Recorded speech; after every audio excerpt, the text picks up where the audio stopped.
UP में सदन के अंदर उर्दू पर कटाक्ष करके सीएम योगी ने सियासत के अंदर एक नया बिगुल बजा दिया है, जिस पर आपको हर बड़ी पार्टी का सियासी नेता कुछ ना कुछ कमेंट करता नजर आ रहा है। इस क्रम में आम आदमी पार्टी के राज्यसभा सांसद सुल्तानपुर पहुंचे और यहां वो सीएम योगी पर जमकर बरसे। हालांकि संजय सिंह का तेवर आज कांग्रेस के लिए भी गर्म नजर आया है। सुनिए संजय सिंह ने आखिर मीडिया से क्या कुछ कहा।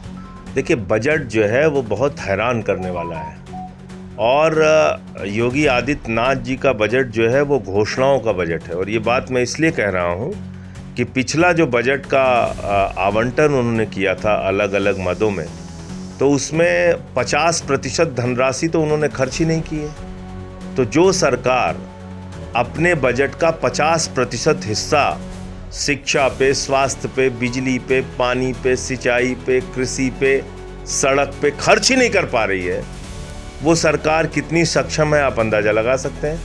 उत्तर प्रदेश के लिए कुछ नहीं दिया और जो दो बुनियादी चीजें हैं शिक्षा और स्वास्थ्य, बगैर उसको ठीक किए उत्तर प्रदेश आगे नहीं बढ़ सकता। कृषि जब तक उसको आप ठीक से नहीं देखेंगे आगे नहीं बढ़ सकता।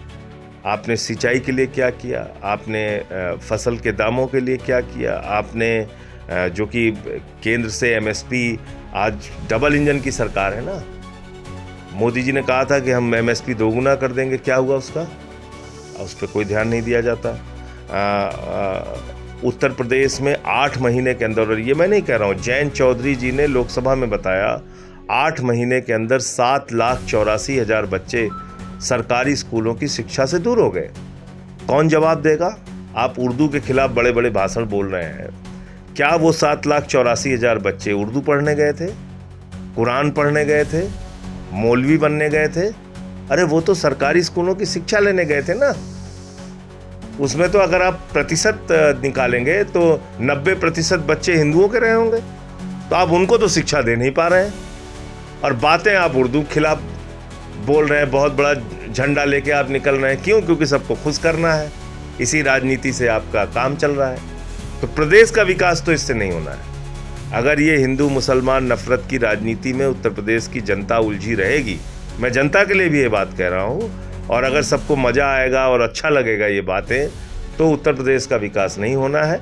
और मैं तो ऐसा कहता हूँ कि 10 लाइन योगी आदित्यनाथ जी बगैर उर्दू के नहीं बोल सकते, और कोई मौलवी हो, मौलाना हो, कोई उर्दू जानने वाला हो, वो 10 लाइन बगैर हिंदी और संस्कृत के शब्दों का इस्तेमाल किए बगैर नहीं बोल सकता। ये हिंदुस्तान की खूबसूरती, इसे हमें समझना पड़ेगा। ये वो मुल्क है जहाँ पर कि विविधता में एकता हमारी विशेषता है। ऐसे परिजन हैं जो सामने आके कह रहे हैं कि उनको अभी तक कोई मुआवजा नहीं मिला, और जो सरकार के द्वारा सूची जारी की गई उसमें मृतकों के नाम में उनके परिवार के लोगों का नाम शामिल नहीं किया गया, यानी कि उनकी मृत्यु हुई भगदड़ में, लेकिन उनको सरकार मानने को तैयार नहीं है। तो आप अंदाज़ा लगा सकते हैं कि हमारी उत्तर प्रदेश की सरकार कितनी संवेदनहीन है, जो 17 घंटे तक इन मुद्दों पर लिपापोती करती रही, यकीन नहीं किया उन्होंने।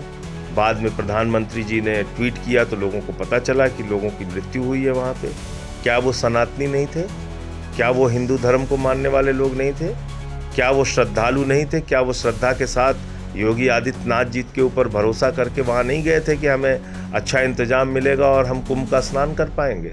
सेंट्रल पोल्यूशन कंट्रोल बोर्ड की जो रिपोर्ट आई है उसको आप पढ़िए कि आज वो पानी नहाने लायक नहीं है, बीमारी उससे हो सकती है, और उस रिपोर्ट के ऊपर पर्दा डाला जा रहा है। तो आपको जो काम करना था नदियों की सफाई का, नदियों को शुद्ध करने का, गंगा मैया को साफ करने का, वो काम तो आपने किया नहीं। जो इंतजाम करना था श्रद्धालुओं के लिए वो नहीं किया। लोगों की जान चली गई तो आप संख्या छुपाने में लगे हुए हैं। तो ये संवेदनहीनता की पराकाष्ठा है, इसके अलावा कुछ नहीं। पार्टी ने हरियाणा के अंदर हम लोगों से बातचीत शुरू करके और 6 सीटें देने की बात कही, बाद में 2 सीटों पे आ गए और बाद में फ़ोन बंद कर लिया। तो कांग्रेस को अपने जो तौर तरीके हैं, जो उनका काम करने का तरीका है, उसके बारे में सोचना चाहिए। अगर और अखिलेश यादव जी को भी एक भी सीट नहीं दिया उन्होंने हरियाणा के अंदर। मिलके लड़ने की पहल जो बड़ा दल है उसको अगर आप इंडिया गठबंधन के अगुआ दल हैं तो आपको करनी चाहिए ना, आपको सोचना चाहिए आपका काम क्या है। क्षेत्रीय दल जहां भी मजबूत हैं उनको आप पहले चाहते हैं कि वो ख़त्म हो जाए। रेखा गुप्ता जी को मेरी तरफ से शुभकामनाएं हैं और वो दिल्ली की जनता की अपेक्षाओं पर खरा उतरे, ऐसी मैं उम्मीद करता हूं। और जो वादे भारतीय जनता पार्टी ने दिल्ली के लोगों से किए हैं उसको पूरा करें।